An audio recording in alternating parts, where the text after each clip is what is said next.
Sa mga nag-PM sa akin kung ano ang gamit kong skincare, eto na siya guys. Medicube PDRN Pink Serum. At saka Medicube Moisturizing Cream. 2 times ko tong ginagamit. Sa umaga tsaka gabi. Pero gabi medyo dinadamihan ko ng lagay kasi ang ganda niya sa muka. Hindi siya sticky. Kaya sa mga mamis dyan na gusto yung firming yung muka at maging brighten, eto yung best na gamitin nyo. Mapapansin mo talaga yung effect niya. Lalo pag gising mo, malakoreana yung mukha mo. Medyo kumikinang kasi siya.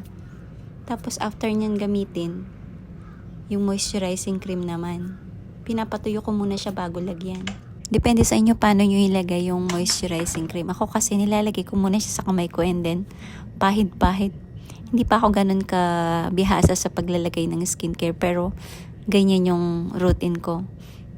At yan naman yung result niya. Maganda naman. Kaya sa mga mommies out there, try nyo to. Baka sakali mahiyang din kayo. Minamassage ko rin pala yung mukha ko gamit yung moisturizing cream.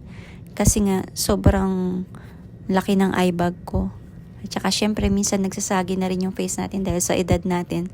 So need din natin i-massage yung face natin para kahit papano mawala yung fine lines sa mukha natin.